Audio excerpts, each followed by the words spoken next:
Josh Phillips, de 20 años, ha pasado una cuarta parte de su vida tras las rejas. Y permanecerá en la cárcel hasta el día de su muerte. Cada semana, durante los últimos 5 años, la madre de Josh, Missy, ha visitado a su hijo en el centro correccional de Marion en Lovell, Florida. Amo a mi hijo, quiero apoyarlo, lo extraño, dice Missy al corresponsal Peter Van Sant. Veo a mi hijo, veo a un niño pequeño que vi crecer. Maddie tenía solo 8 años cuando desapareció de su vecindario de Jacksonville, Florida, en noviembre de 1998. 48 horas estuvo allí mientras miles de personas buscaban a Maddie. Steve y Sheila Clifton tardaron una semana en enterarse de lo que le sucedió a su hija. Maddie estaba al otro lado de la calle. Su cuerpo estaba metido debajo de la cama de agua de Josh, de 14 años. Josh le dijo a la policía que mientras jugaba, accidentalmente golpeó a Maddie con una pelota de béisbol. Presa del pánico, Josh dice que tenía miedo de meterse en problemas, por lo que golpeó a Maddie con un bate de béisbol y la apuñaló para que dejara de gritar. Josh es un monstruo en mi mente porque la gente normal no mata a sus compañeros de juego, dice Steve Clifton. Josh, que no tenía antecedentes de violencia, fue acusado como adulto de asesinato. Fue declarado culpable de asesinato en primer grado. A principios de los años 90, la mayoría de los estados, incluida Florida, cambiaron sus leyes, lo que facilitó juzgar a los menores como adultos y puso énfasis en el castigo en lugar de la rehabilitación. En 1999, cuando Josh fue sentenciado a cadena perpetua sin libertad condicional. En 48 horas entrevistó a los Clifton una semana después de que Josh fuera condenado. Creen que Josh merece pasar el resto de su vida en prisión. No sé qué debería pasar, pero me gustaría salir. Dice Josh, entonces de 15 años, antes de ser trasladado a una prisión estatal. ¿Por qué pasó esto? No lo sé, dice Josh. Creo que no tengo la respuesta. Tal vez debería recibir algún tipo de asesoramiento para averiguar qué me pasa. 5 años después en la prisión, todavía no tiene la respuesta. Pero desde que estuvo encarcelado, no ha tenido ninguna rehabilitación que lo ayude a aceptar por qué asesinó a Maddie. Estoy sentado aquí, haciendo cosas en el trabajo. Eso es todo lo que hago todos los días. Supongo que será así hasta que muera, dice Josh. Tal vez algún día se dará cuenta de la gravedad de la cantidad de personas que afectó al hacer lo que hizo, dice Sheila Clifton, cuya vida ha cambiado drásticamente desde que su hija fue asesinada. Después de 25 años de matrimonio, los Clifton ahora están divorciados. Mi esposo estaba tan afligido por el dolor. Fuimos en direcciones totalmente diferentes, dice Sheila Clifton. Al verla crecer, los sueños y las esperanzas que teníamos se han ido, y eso es algo difícil de aceptar para una madre. Lo que creo es una niña pequeña que no merecía morir. Trato de pensar en qué diablos estaba pasando por mi cabeza. Arruiné mi vida. Yo arruiné la de ella. Ella no va a tener la oportunidad de hacer nada. Todo es por mi culpa. Dice Josh. El senador de Florida Stephen Geller puede ser la clave para el futuro de Josh. Creo en la redención. Creo que debe haber una segunda oportunidad, dice Geller. Tenemos que empezar a reconocer que los niños no son solo adultos de baja estatura. ¿Y qué pasa si un niño de 8 años le dispara a alguien? ¿Los pones en prisión por el resto de su vida? Según la ley actual de Florida, puede hacerlo. Geller ha presentado un proyecto de ley que haría que los delincuentes juveniles violentos por primera vez que cumplen cadena perpetua sean elegibles para libertad condicional después de 8 años.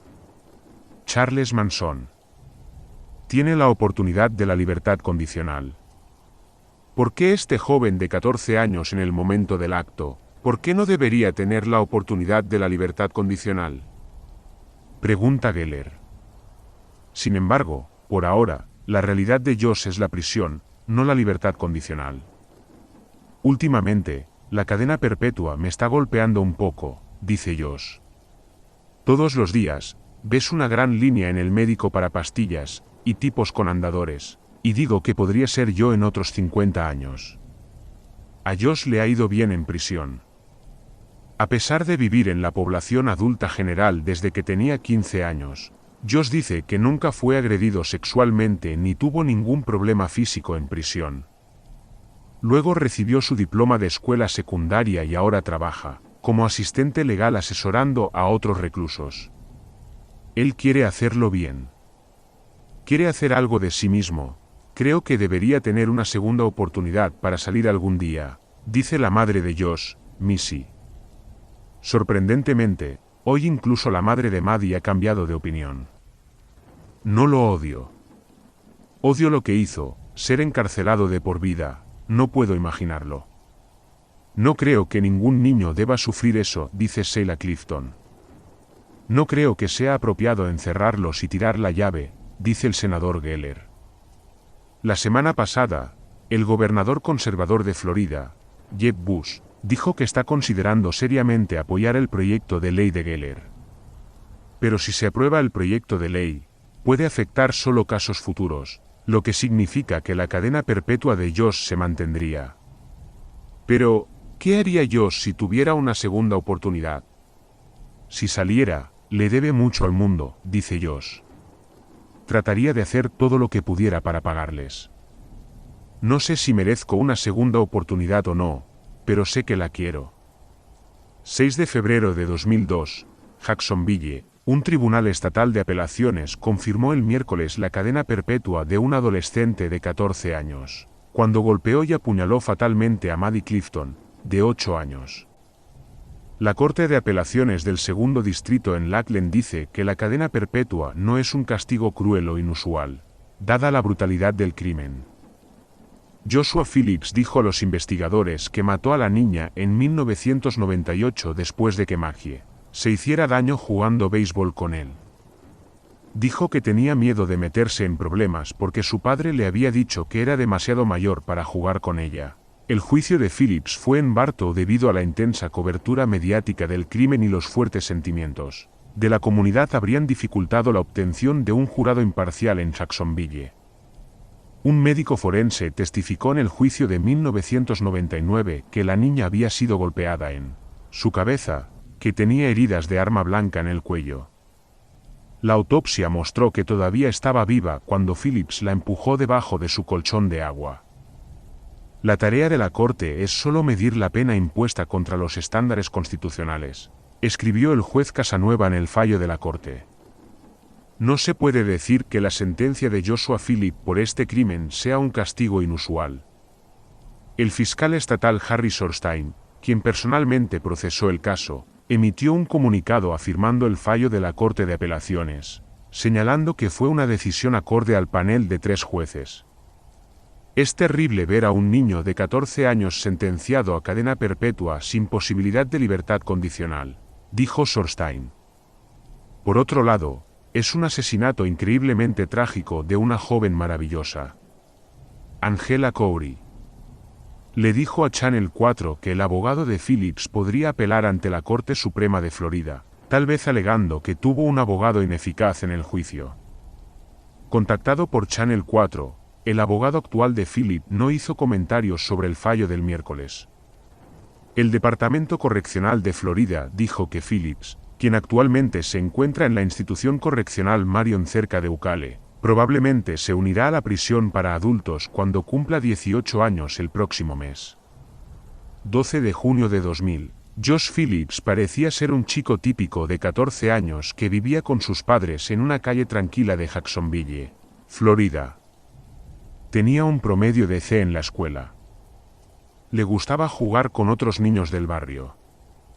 Uno de esos niños era su vecina del otro lado de la calle, Maddie Clifton, de 8 años. Alrededor de las 5 de la tarde del 3 de noviembre de 1998, Maddie, una marimacho a la que le gustaba especialmente el baloncesto, salió a jugar. Pero ella nunca volvió. A las 6:30 de la tarde, su madre, Sheila, llamó a Maddie y a su hermana Jessie para cenar. Jesse entró y dijo que no había estado con su hermana menor y que no sabía dónde estaba. Poco después, Sheila llamó al 911 para denunciar la desaparición de Maddie. Fue como si cerrara la puerta y simplemente desapareciera de la faz de la tierra, dice su padre Steve. Esa noche los Clifton y sus vecinos buscaron con linternas. Entre los que buscaron estaban Josh Phillips y sus padres, Steve y Missy. Durante los siguientes 7 días, miles de voluntarios buscaron frenéticamente, extendiendo su red en busca de la niña. En la mañana del 7º día, la madre de Josh Phillips notó un poco de agua en el piso al final de la cama de agua de su hijo. Ella pensó que la fuga de agua podría estar causando un olor extraño en la habitación de su hijo. Así que desarmó el zócalo para revisar debajo de su cama. En ese momento ella vio un pie. Salió corriendo por la puerta principal hacia un oficial de policía y lo condujo a la habitación de su hijo. Simplemente señalé donde tenían que mirar. Ni siquiera podía entrar, recuerda. Al otro lado de la calle, los Clifton notaron que la policía colocaba cinta de la escena del crimen alrededor de la casa de los Phillips. Unos minutos más tarde, los detectives llamaron a su puerta. Los Phillips conocieron a su hijo en la comisaría, a donde lo habían llevado de la escuela para interrogarlo. En la sala de interrogatorios, Steve Phillips le dijo a su hijo que les dijera la verdad a los detectives. Con su padre a su lado, Josh describió lo que afirma que sucedió el día que mataron a Maddie. Aparentemente, Maddie vino a su casa y quería jugar. Él le dijo que tenía que hacer sus tareas, pero ella insistió. Josh dijo que estaba de acuerdo, pero le dijo que solo podía jugar unos minutos porque su padre llegaría pronto a casa y se enfadaría si Maddie estuviera allí. Josh le dijo a la policía que él y Maddie estaban jugando béisbol en su patio trasero alrededor de las 5:15 de la tarde. Maddie luego se cayó y comenzó a gritar. Luego entró en pánico, la recogió y la llevó a la casa, dijo Josh. La llevó a su habitación y la puso en el suelo, dijo. Cuando ella comenzó a hacer ruido, él se asustó aún más. No quería meterse en problemas. Cuando no estamos en casa, no se le permite salir a jugar, dice su padre. No tiene permitido dejar entrar a nadie. Josh dijo que entró en pánico y golpeó a Maddie 1 o 2 veces en la cabeza para silenciarla. Luego, usando su navaja, la apuñaló 2 veces en la garganta. Más tarde, Josh le dijo a la policía que volvió a su habitación porque escuchó gemir a su compañera de juegos. Luego la apuñaló de nuevo. Él no es así, nunca le ha hecho daño a nadie, dice Missy Phillips. Después de confesar el asesinato, Josh fue arrestado y puesto bajo custodia. 4 días después del arresto de Josh, enterraron a Maddie.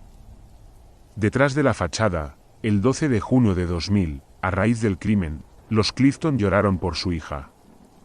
De una manera diferente, los Phillips lloraron por su hijo también. Habían tratado de criar a su hijo para que fuera una buena persona y ahora lo acusaban de asesinato. Sus padres dijeron que Josh parecía completamente normal. Su hermano Dan describe a Josh como un niño feliz. Le gusta leer, le gusta trabajar en las computadoras y le gusta pasar tiempo con nosotros, dice Missy Phillips. Hay muy pocas veces que hicimos algo que Josh no hizo con nosotros, dice ella. Incluso Jessie Clifton, la hermana mayor de Maddie, dice que Josh parecía ser un niño bastante decente. El padre Steve Clifton dice que a Maddie le gustaba jugar con Josh. Pero también llama a Josh un monstruo por matar a su hija. En las academias de tecnología a Philip Randolph, donde Josh cursaba el 9º grado, no era un estudiante problemático. Sus maestros dicen que no sobresalió en absoluto. No conozco al monstruo, solo conocí al niño tonto de mi clase, dice Winnie Harris. Ella dice que él no era un solitario y que a otros niños les gustaba. Era gracioso. Los hizo reír, dice Harris. A pesar de esto, Josh fue juzgado como adulto por el asesinato de Maddie, hecho que enoja a su padre. Encarcelar a cualquier niño de 14 años, no solo al mío, sino a cualquier niño de 14 años en prisión por el resto de sus vidas. Eso es simplemente ridículo, dijo antes del juicio. Steve y Missy Phillips esperaban que Josh fuera declarado culpable de asesinato en segundo grado o incluso homicidio involuntario. Si es declarado culpable de esos cargos, sería elegible para su liberación cuando aún es joven.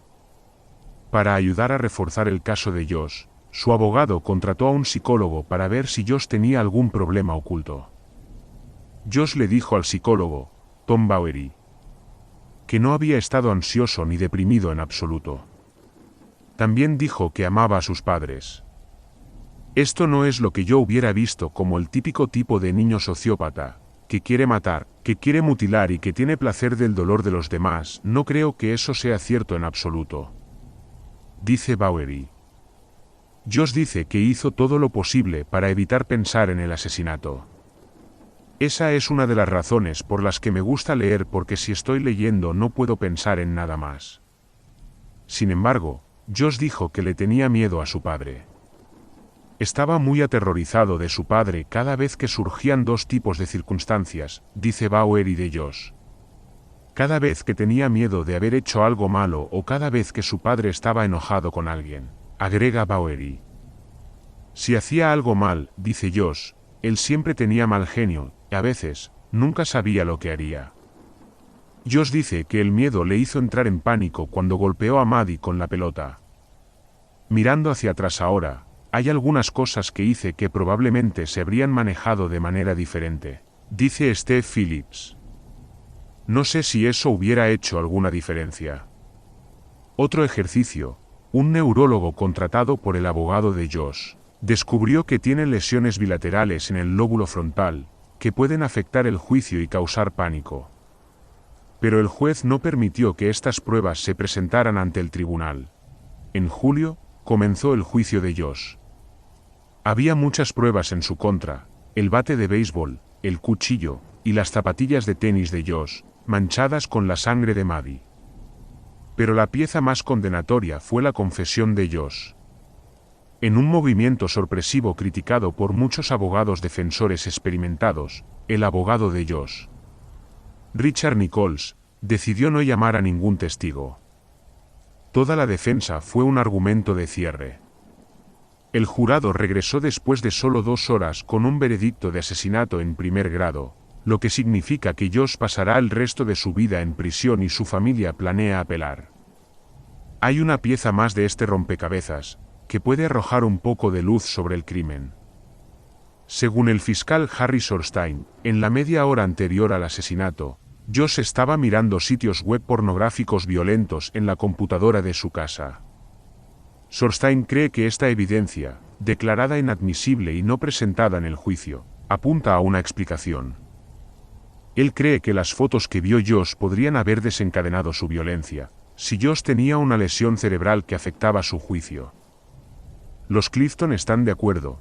Creo que si no hubiera tenido acceso a los materiales que tenía, Maddie estaría sentada aquí ahora, dice Sheila Clifton.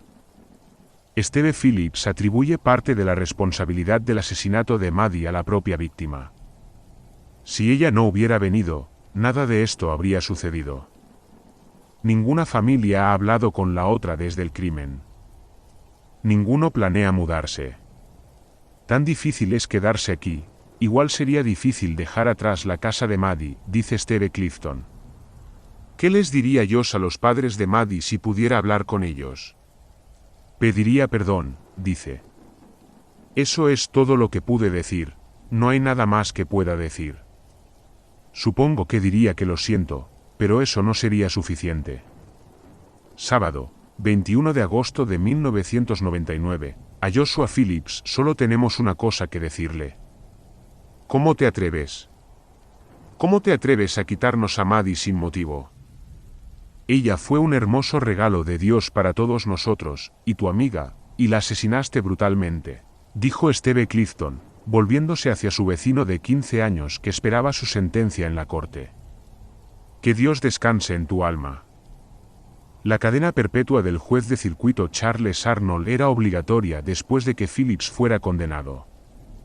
El mes pasado por el asesinato en primer grado de Maddie Clifton, La niña de Lakewood, cuya desaparición y asesinato en noviembre provocó una oleada de dolor en toda la ciudad.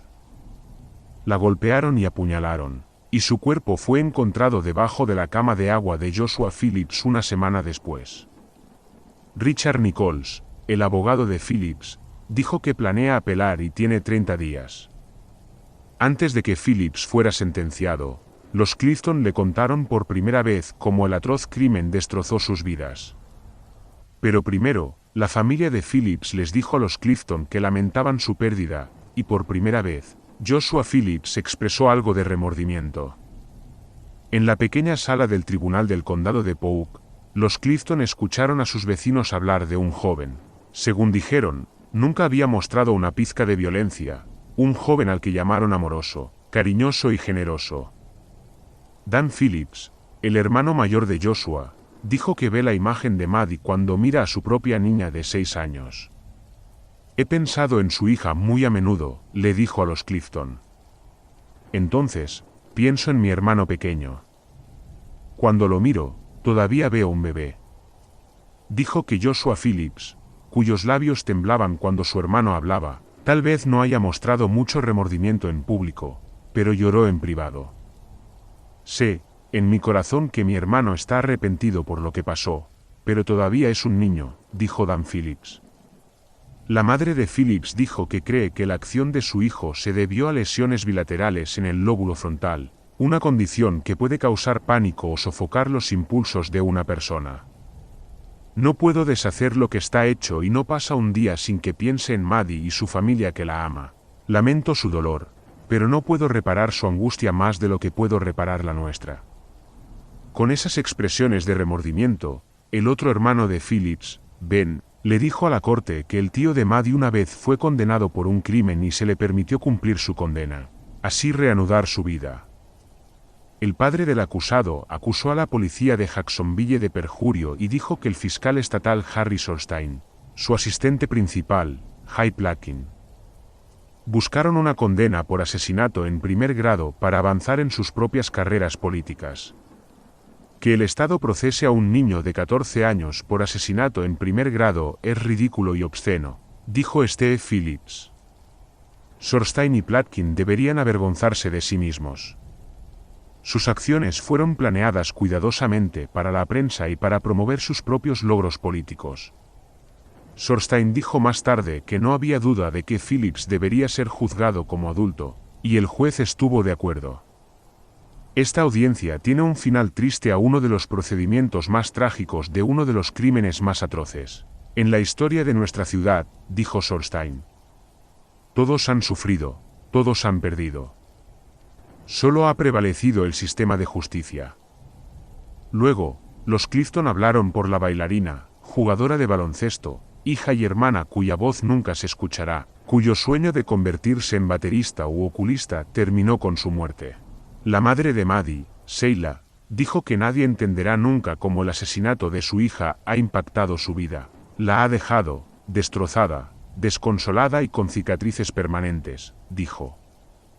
Nunca volveré a ver a Maddie jugar, dijo Sheila Clifton. Nunca veré a Maddie cumplir sus sueños. La hermana de Maddie, Jessica, de 12 años, se ha mantenido fuerte durante la búsqueda, los procedimientos judiciales y el circo mediático. Dijo que extraña a su mariquita y sabe cuando Maddie está en su habitación cuidándola. Por eso, ella está agradecida. Pero ella no entiende por qué el vecino que Maddie consideraba su mejor amigo le hizo daño a su hermana. No sé por qué Dios quería que Maddie se fuera tan temprano en su vida, pero todos tenemos que aprender a aceptar eso, dijo. Antes de sentenciar a Phillips, Arnold negó la solicitud de Nichols de un nuevo juicio y una moción para sentenciar a Phillips como menor de edad. También confirmó su decisión de no permitir la declaración de un médico en lugar del testimonio. Pero elogió a Nichols, quien ha sido criticado por no presentar una defensa en el juicio. El juez calificó de admirable su defensa y dijo que quienes lo criticaban no sabían de lo que hablaban. Finalmente, Arnold le dijo a Phillips lo que pensaba de sus actos monstruosos. No te percibo como un niño. Tu acto monstruoso al causar la muerte de Maddie Clifton te convirtió en adulto. Estoy seguro de que en el día del juicio, tú, Joshua Earl Phillips, recibirás una sentencia mucho más severa de la que puedo imponerte, dijo Arnold, citando las palabras de Cristo en Lucas 17. Sería mejor si se colgara una piedra de molino alrededor de tu cuello y que fuiste arrojado al mar, que causar daño a un niño. Phillips y su familia no dijeron una palabra antes de salir de la sala del tribunal. Pero fuera del juzgado, los fotógrafos rodearon a la familia. Fuera de mi camino, gritó Steve Phillips antes de empujar a un camarógrafo de Tampa. Estás bloqueando mi camino. En cuanto a los Clifton, dijeron que quieren seguir adelante con sus vidas. Aunque lo más probable es que Phillips pase el resto de su vida tras las rejas, Sheila Clifton dijo que no es un gran consuelo. Creo que Maddie nos está cuidando a todos. Ahora planea recordar a Maddie y el placer que era tenerla. El jurado encuentra a Phillips culpable de asesinato en primer grado. El miércoles, 8 de julio de 1999, Joshua Phillips fue declarado culpable el jueves de golpear y apuñalar fatalmente a Maddie Clifton, de 8 años, y luego meter su cuerpo en el marco de su cama de agua. Un jurado deliberó durante más de 2 horas antes de condenar a Phillips, de 15 años, por asesinato en primer grado por la muerte de Maddie, que vivía al otro lado de la calle en un vecindario de Jacksonville. Joshua no mostró ninguna emoción cuando se leyó el veredicto. Los padres de Maddie, Steve y Sheila Clifton, parpadearon para contener las lágrimas. Este es un día de justicia para Maddie, dijo Sheila Clifton afuera del juzgado, sosteniendo un brazalete con el nombre de Maddie. Ese pedazo de mi corazón que se ha ido está esperándonos del otro lado. La familia de Joshua y su abogado abandonaron el juzgado sin hablar con los periodistas. Joshua, que tenía 14 años en el momento del asesinato, fue juzgado como adulto, pero al tener menos de 16 años no puede ser condenado a muerte en Florida. Podría ser enviado a prisión de por vida sin posibilidad de libertad condicional. El juez de circuito Charles Arnold fijó una fecha de sentencia para el 12 de agosto en Jacksonville. Maddie desapareció el 3 de noviembre de 1998. Su cuerpo en descomposición fue encontrado 7 días después metido en el marco de la cama de agua de Joshua, al otro lado de la calle de su casa. Su abogado argumentó el jueves que el asesinato de Maddie no fue premeditado al jurado a condenar Joshua por homicidio involuntario. No estamos aquí para actuar por alguna forma de venganza, dijo el abogado defensor Richard Nichols. No estamos aquí para actuar como un grupo de justicieros bien vestidos. Los detectives testificaron durante el juicio que Joshua confesó el asesinato. Según la historia de Joshua, accidentalmente golpeó a Maddie en el ojo con una pelota de béisbol mientras jugaban en su patio trasero. Ella comenzó a gritar. Joshua le dijo a los detectives que entró en pánico porque temía ser castigado por su padre y arrastró a Maddie a su habitación. Luego ella no dejaba de gritar, él la golpeó en la cabeza con un bate. Cuando ella siguió gimiendo, Joshua agarró un cuchillo y la apuñaló en el cuello. Luego metió su cuerpo en el marco de su cama de agua y fue a lavarse. Después de que Joshua la escuchó gemir, la sacó de la cama y la apuñaló nuevamente hasta que dejó de respirar, según la historia de Joshua. Una autopsia mostró que Maddie fue golpeada en la cabeza y apuñalada al menos 9 veces en el pecho y 2 veces en el cuello. La evidencia nos muestra que hubo un accidente que degeneró en pánico y luego en asesinato, dijo Nichols. El fiscal estatal Harry Sorstein dijo que la historia de Joshua era poco probable y sugirió que el asesinato pudo haber tenido una motivación sexual. No había sangre en la pelota, ni sangre en el patio ni suciedad en el cuerpo o la ropa de Maddie. Dijo que le quitaron los pantalones y la ropa interior a Maddie y que Joshua había hablado previamente con Maddie y su hermana sobre sexo. Su juicio se trasladó a 200 millas de Jacksonville a la ciudad de Bartow, en el centro de Florida, a unas 40 millas al sureste de Tampa, debido a la intensa cobertura de noticias. El juicio solo duró 2 días porque los abogados de Joshua no presentaron testigos ni pruebas. Este caso estaba abierto y cerrado, dijo Sorstein, Y agregó que no había un motivo claro para la muerte de Maddie. No hay grandes explicaciones.